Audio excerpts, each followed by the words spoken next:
Let me just make sure we've got everything aligned here. We're live. And if you're on, let me know that you can hear me. I tested my microphone, but every once in a while it fails me, and that would just not be very fun if I'm just talking to no one and myself tonight, because I know that there's a lot of people that are looking for answers and for help. Not only the people that registered for this webinar that are probably watching this at a later date that's not live. We are all about helping. And I know that, or everyone knows probably, oh, hello. Everybody knows that this world, unfortunately, right now does struggle with a lot of chronic pain. And there's no secret that there's an opioid addiction. There's no secret that people turn to addiction, to alcohol, or even food to numb their pain, because no one really wants to be in pain. And one thing I do know is that people who are in pain usually have a short attention span, right? You're like, give me the answers, just let me know how you can help me. Tell me what's going on and let's move forward, which I 100% agree with. And that's why this webinar is going to be sweet and short and to the point, and really help some people get a better understanding of what's going on inside of their body. Because often what we'll do when we're ailing with anything, it doesn't even just have to be, chronic pain, whether it's in your shoulder, hip, knee, jaw, back. It could be anything. It could be, maybe a chronic cough or something that's going on that's ailing our body. We start to look for answers outside of, wait a second, this hasn't gone away yet. My body should be healthy. It should self-heal, and it should self-regulate. Those are the things that it's designed to do by nature. And when it's unable to do that, we should figure out what's interfering with that process. But sometimes we're so close to that picture. Sometimes we just need to take a step back, see the forest through the trees, right? That analogy. Take a step back and see the bigger picture. See what's going on before you step in and forward and know how to move forward with helping yourself. Because there's oftentimes we try to dissect, each little thing and look for a name and look for an answer and look for a treatment, when instead we haven't got a really good understanding of how the body works to know which approach to take first, to understand, why our body might not be healing and what's going on with that. So this is my second time doing this chronic pain webinar, and I know I've got some really good feedback. I know a lot of people say, well, you take care of a lot of kids. Yes, we do, but those kids have parents and they have grandparents, and we want them living their best life too. I know there's just been a few times recently in my life after a workout or something that I hurt my body and was like, I was tired, I was grumpy, I was irritable, I slept in. I was like, this is exhausting to let your body heal. So I can't imagine doing this all the time. You're not living your best life. So we know people are here for a purpose, and we know people do better when they've got energy left over to give back to serve that purpose. So that's what we're here. Purpose-driven chiropractic. Shocking, right? And you're talking to a chiropractor. Yes, I'm a pediatric chiropractor, but I do love to help the parents. So I know it says pain in the brain. Yes, we're going to talk about that here in a moment of, sometimes you're like, nope, I'm pretty sure it's right here. We're going to talk a little bit about what controls pain and what's going on inside of our body, and really understand how it works and get you some more action steps to move forward. So that's my game plan. So if you hadn't been in our office before, which I see many of you that are in here have been, that we're talking all about the master control system. We are talking about the brain. It controls everything.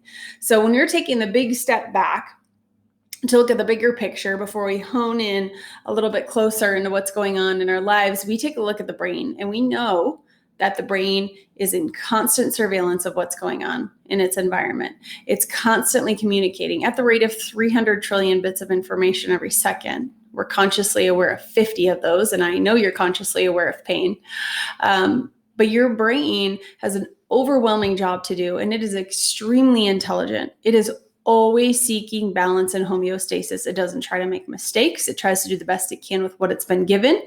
But sometimes there's interference with what sort of information it's being given. And it can really only do the best with what it has. So we're going to start to figure out what's interfering with that and how the brain gets its feedback. My next little slide here is my favorite. I suppose you guys don't need my face so big on here. I can probably change my format. There we go. Sheesh, I'm just all up in your face there. This quote was written by Dr. Mario Bruce. That's a pediatrician in town who I really love too. Dr. Bruce Lipton, who I absolutely adore. This man wrote tons of science. He's done tons of research.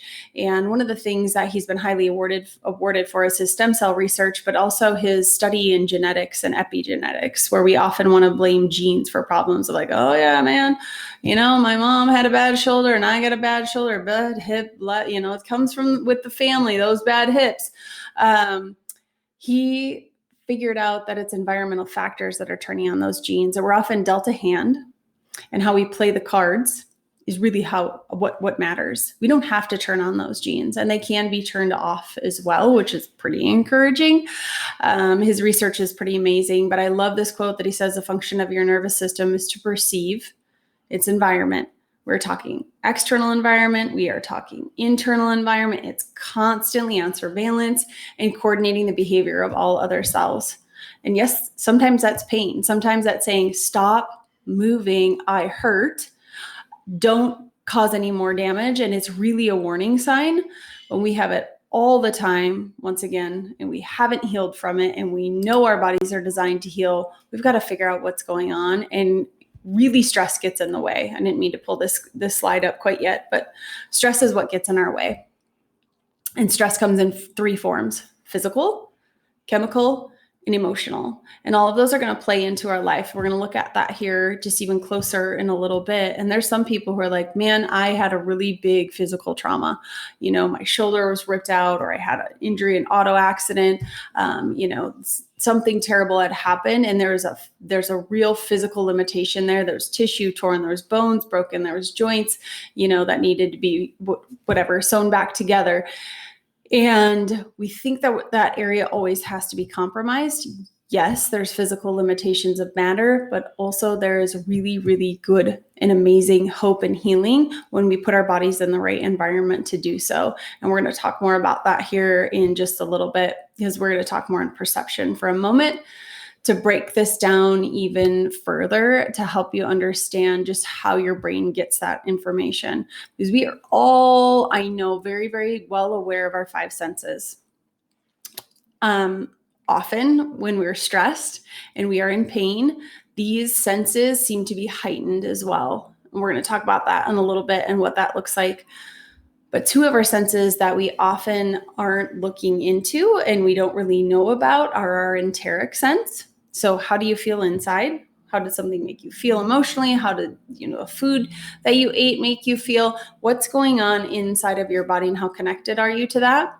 And then your sense of movement and balance. That's proprioception. And that is key in a lot of our lives. And we just don't even realize how important this is. If we didn't have proprioception, if we didn't have balance, if we didn't have movement, we would just be a heap on the floor. We wouldn't be able to go anywhere. Our brain, not only when we were little, was it being developed and driven by movement and motor. We remember when our kids are so little, we're looking at motor milestones for our babies to say, oh yes, we know their brain's on track because their motor milestones are on track. Check, check, check. It is driving the way the brain's developed. Once our brain is fully developed, our motor system's developed, we're up on our feet and we're moving. Now it's highly, highly important that our brain knows where our body parts are with exact precision. And we know that, athletes are after this all the time. They're like trying to improve proprioception and agility, that sense of movement where they're at so they can turn and twist and move fast without an injury and do that in a very efficient manner. Well, even as walking, talking, functioning adults that aren't Olympic athletes, that aren't in the NFL, that aren't gymnasts, we need to know with exact precision where our body parts are. And this is often where this starts. If our brain doesn't know with exact precision where our feet are, with our knees are, where our hips are, it's going to do that guesswork. It's going to do the best it can with what it has, and it won't know with exact precision how much weight to put on, what direction your foot might be facing when it hits the ground, if your gait is exactly perfect, if you're putting torque on your knee, if you're putting tension on your hip or your back or even your shoulders, and it translates up all the way up your spine, your brain doesn't know. So often we'll see injuries, or we'll see somebody come in like, oh man, I've got this, whatever, low back pain, or I've got this knee pain or this hip pain that just hasn't gone away. And we do a neurological scan, which we're going to talk about here in a little bit as well. And we find that that area isn't actually being affected. It looks just fine. Why? Because the brain doesn't know where it's at. It's not paying attention to it. And we find stress further up the chain. And sometimes people think we're crazy, right? We'll show them a scan and we'll say, Nancy, and this is a true story, I know that your lower back hurts. I know you're barely able to move and you have a surgery scheduled in 2 weeks. However, your neurological scan is showing me that all of the stress is in your neck, and your neck is a relay system for sending the information to the brain. We're going to look at it even further here in a moment. She thought I was crazy, right? Well, I don't know. I'm going to get part of my disc, cut out of the spine down here. I'm not sure what you're talking about here, doc, but it sure does look like I've got a problem in my neck looking at my scans. We saved Nancy from a back surgery by just working on her neck, by finding the cause, by finding the interference, by figuring out why her body wasn't healing and how her brain had lost its connection and its clear and concise communication with that area of her back. So she's pretty happy, and she's been a wellness patient in our office for a really long time. And thankfully, she wasn't cut into. She's not missing body parts. She's not missing parts of, a disc or a nerve or tissue or a bone where the pain was. Because often, once again, we're so close to that picture. We can't see the forest through the trees. We're looking at the spot that we think hurts, and there's a neurological connection there that hasn't been addressed, and something even farther up the chain, which we're going to look at here in a moment, of why it's so important that matters. Is often what we'll find is this, you don't have to know the scientific word, but it's called dyskinesia, and it means abnormal movement. Because what'll happen is when your brain doesn't know where your body parts are with exact precision, and it might be causing microscopic wear and tear and tearing down joints, and you don't even know it, or you don't know how to stop it, or you might have even tried physical therapy for it and built up the muscles around it. You try stretching, you try icing, you try medication, you've done it all. It's probably not moving well. Likely that's the problem. It's called dyskinesia. And that abnormal movement that feeds the brain, that the brain knows, oh, that's where my body part is, I feel okay now, isn't working well. And we measure that in our office as well. So let me just kind of bump over to this next picture so you can get a little bit better of a visual of what's going on and how this works. This is a picture of dyskinesia. This is a picture of how the brain is getting feedback from the body. So when we're looking at areas like we were on Nancy, that we say, you know what, we don't see a lot of stress down here, Nancy. Where we're seeing it is further up the chain. We're seeing it further in the neck, and we see a really big discrepancy over here. So I know you don't have to be a doctor to know that when you're looking at this picture and seeing color, it's probably not great. It wasn't great. Down here, and you hang on, maybe I can move my head. Oh, there we go. So you can see what's going on here.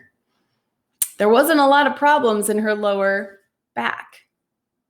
When we were looking further up the chain in her cervical spine, that does the most of the relay to her brain, we could see you've got a really large imbalance going on up here, Nancy. This is a pretty big problem. Your head needs to be put on straight, number one.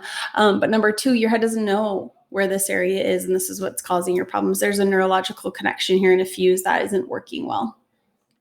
So let me just explain to you why this picture is really, really important, and even more about motor and proprioception and how it feeds the brain. I told you that your brain starts to be developed on motor and movement. It's what feeds your brain as a child.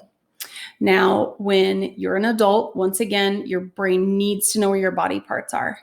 Your brain is energized. Its batteries are charged by electrical impulses with movement, and those electrical impulses from your muscles as you move. You're going to get 10% of the battery charge from your limbs, arms, legs, and you're going to, from each one of those, and then you're going to get 60% of it from your spine. And then half of that, so 33% from your upper cervical spine, which is just absolutely wild and mind-blowing. If those muscles aren't moving well, if they aren't feeding your brain well, if things are slowing down, your brain is not happy and it gets very, very tired. It starts slowing down and it's unable to have the energy that it needs to do other things. Just like I said from the beginning, we know that your brain needs energy not only to heal, but it needs energy left over to serve your purpose, to give back, to hang out with your loved ones, to be the person that you want to be. And when we start to see a brain's batteries that aren't charged, that's really tired, that's exhausted, that's fatigued, that can't heal, we know that person isn't living their best life. And we're here for them to be able to help with this process. So this is called an EMG scan. It's measuring the electrical impulses, much like you'd look at an EKG of your heart or an EEG of your brain. This EMG is measuring the health of that spinal cord. And here's what we also know about this. When we're looking at movement in the body, which we want to measure, anytime we see a body not moving well. So picture this. You are in the grocery store and you see an elderly person kind of hunched over, pushing their grocery cart very, very slowly. They're stepping slowly. They're stepping very gingerly as they go. Their balance sense isn't there. We all know elderly tend to have a fall risk and tend to have balance and fall risk because their brain has lost orientation. It's lost movement. It's lost orientation with those body parts. It doesn't know anymore with exact precision where those body parts are. And now we can even start to break that down into more of a microscopic level. When they're looking down, they can see their hands and the feet if they need to. Sometimes they're like kind of hunched over. Looking down, we can never see our spine. So we rely on something called the eyes of our spine. They're muscle spindles or stretch receptors that bend and move, like we're measuring on here, to send a signal back to your brain to say, here I am, everything's okay.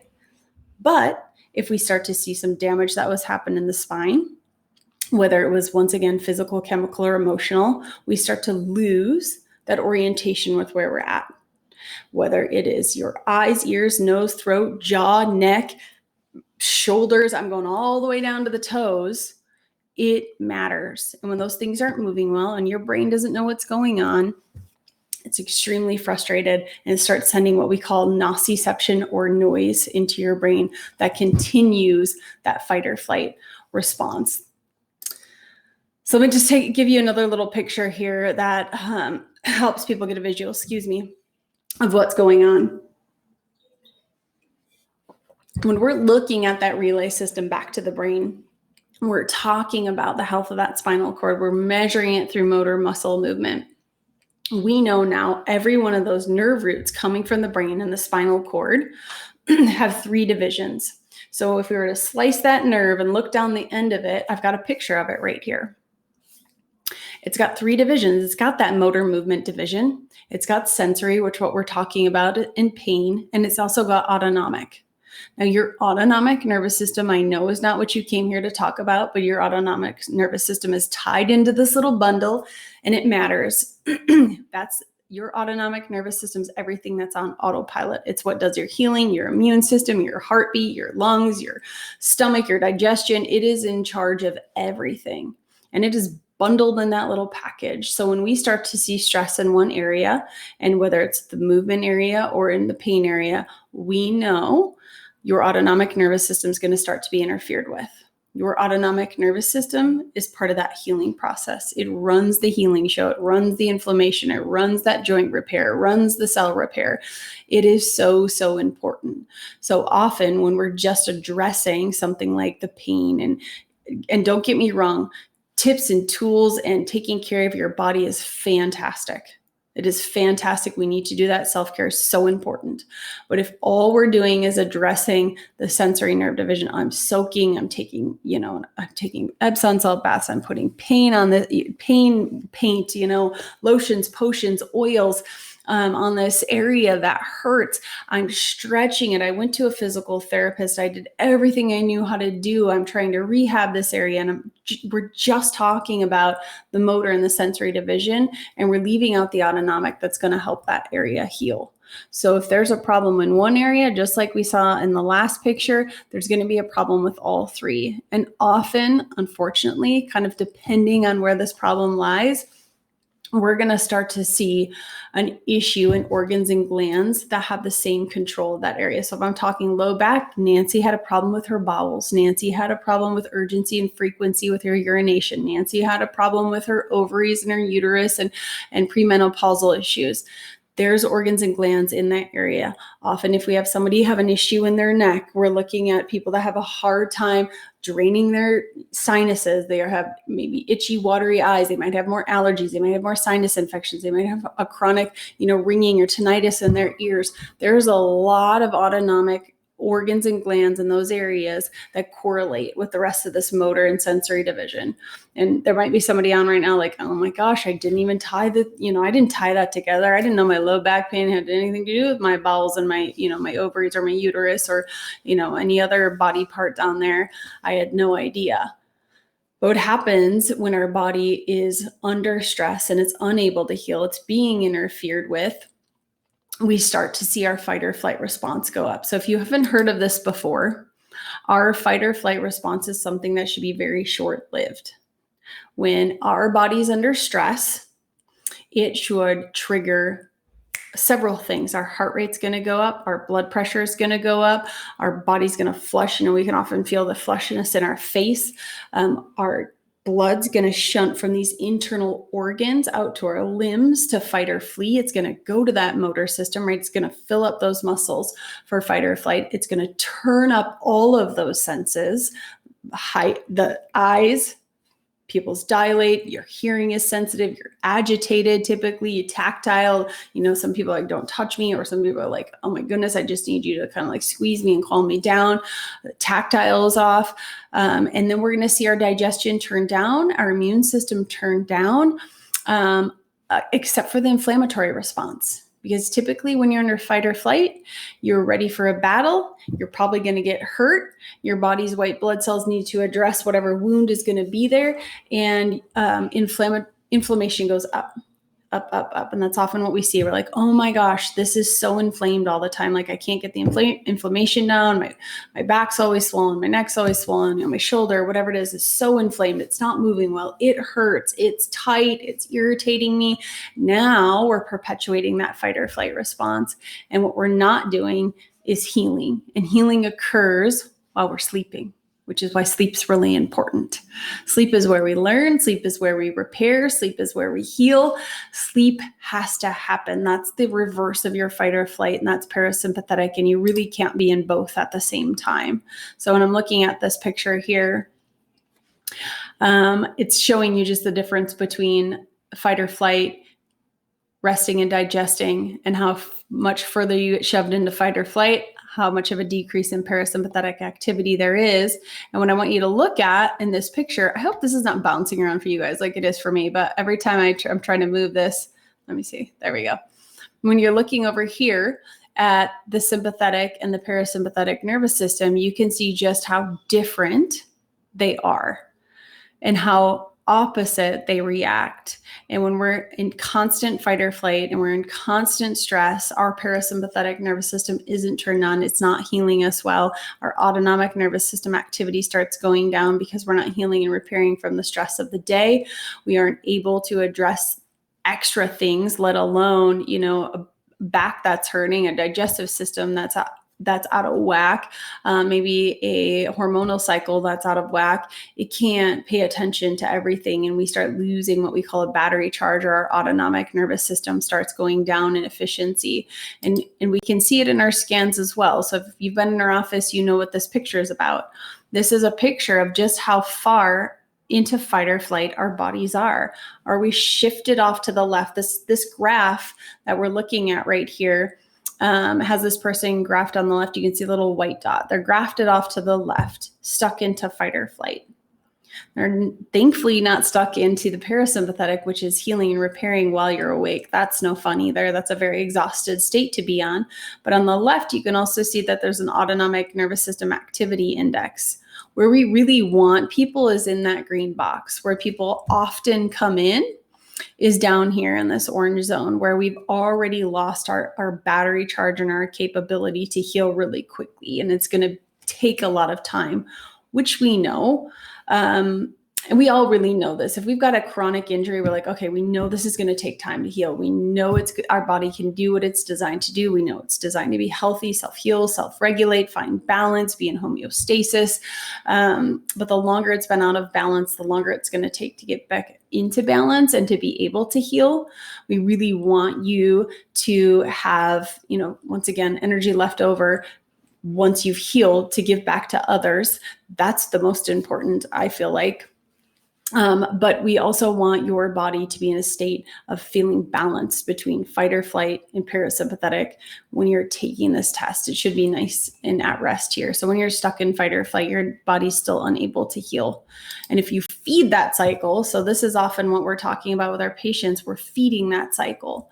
So when stress has been stuck in our body, we call it a subluxation. That's that interference that's interfering with, yes, it does help. It's amazing, isn't it? Jorge's over there chatting that it really does help. When our body's stuck in stress, we call that a subluxation. That's that big red circle in the middle that we're looking at here. When we're out of sync, when we're out of balance, we get something called dis-ease. Our body's not in ease. It's not in harmony anymore. It's stuck in this fight or flight mode. And if we're feeding that fight or flight, we're feeding that stress cycle with physical, chemical, and emotional stress, we're going to cause more irritation, inflammation, and interference in our lives. And it's harder and harder to heal. It becomes a perpetual cycle. And when I'm looking at chemical stresses, yes, I'm talking about environmental toxins. I'm talking about things we choose to eat, ingest, inject, and inhale into our lives. Emotional stress. Some of us have an extremely stressful job, maybe a stressful home, maybe we have a special needs child, maybe we've got a very, non-compliant child that also probably needs to come in and see me, watch some of my other webinars to help those kids calm down. But if we're even in that stressful moment, or we're thinking about that stressful moment or that stress that's in our lives, our brain doesn't know the difference and it's going to react the same. It's going to send out the same chemicals, the same fight or flight response. It's going to increase the heart rate, the blood pressure, all the things I just talked about are going to repeat themselves. And then the physical stress, yeah, there's some people that have been through some pretty big trauma. There's been some pretty big blows that people have taken physically, whether it's an auto accident or on the job accident or something else. People can go through some pretty big physical trauma, but what's worse is our body not moving after that. What's worse is a desk job, sitting and not moving our bodies. Our bodies were designed to move. Movement is life. Once again, the analogy I gave you with the elderly person, or the analogy of not charging your batteries because we aren't moving, that spine needs to move, and it needs to move well to charge your brain's batteries, for your brain to know where your body parts are and for it to continue to communicate and to continue to move well. Because when we don't, we start to slow down and really start to lose function in all of those areas. And what happens over time is we get something called dysautonomia. Now our autonomic nervous system has been so out of balance for so long. We've been stuck in that fight or flight. We've been missing out on parasympathetic.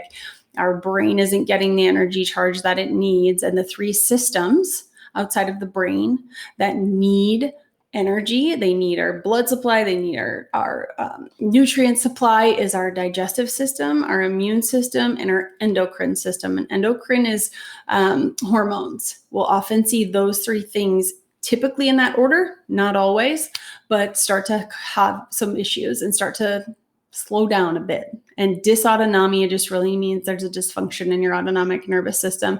And we measure that as well. I actually took that slide out, but that's the thermography scan that we take to look and see just how interfered our organs and glands might be and to what degree. So we know how to help you best. And we know what kind of neurological interference we're dealing with to give people a realistic expectation of what it's going to take to heal.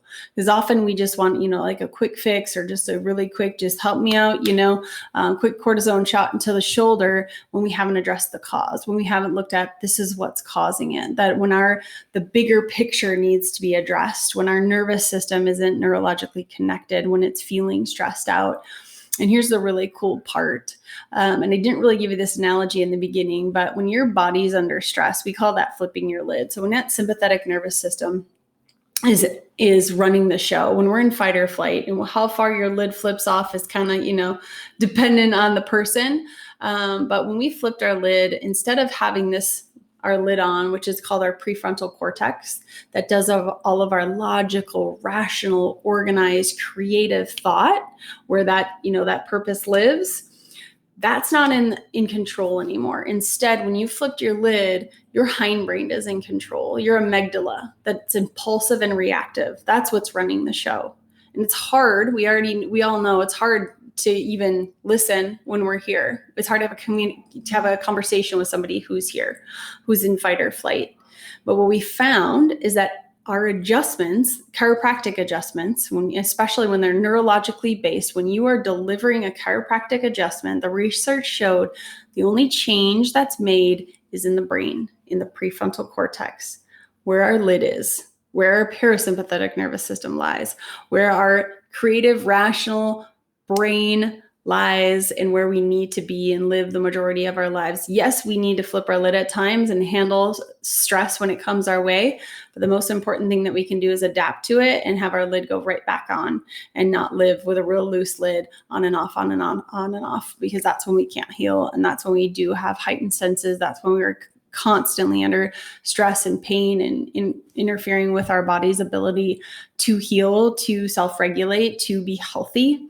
Here's a really quick picture that I call the fuse box, one you can take a look at. It's probably really small for you, but you're looking at all the things your nervous system does and all the things that can go wrong when there's stress there. And instead of, covering up with some sort of medication, surgery, not saying that those aren't needed at times when there's a fire, we have to put them out.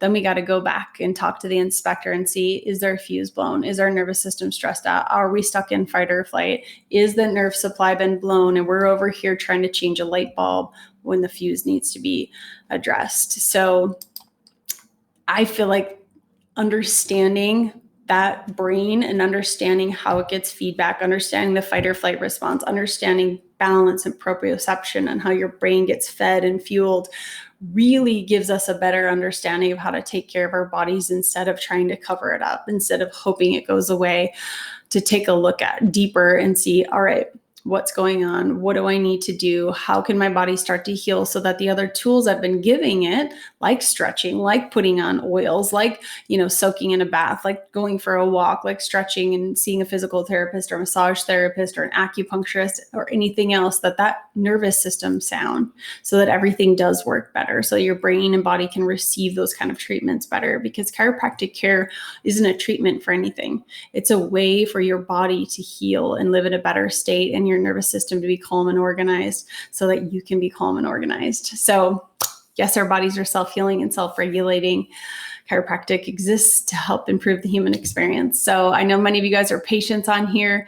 Thank you for coming in. We love you guys. We love that you guys are part of our family. And thank you for watching this. If you need a family member that's in here, click on this VIP pass. You can get them those scans and a consultation with a doctor for $100, because normally it's, if you come in off the streets, it's $189. If there's a very complicated case, which we often see with some of our spectrum and sensory kids, it's $300. But when you start to get educated, when you start taking control of your health, we're going to reward you, and you can come in for $100. So I appreciate it. I went even longer than I thought I would, 33 minutes. Thanks, guys.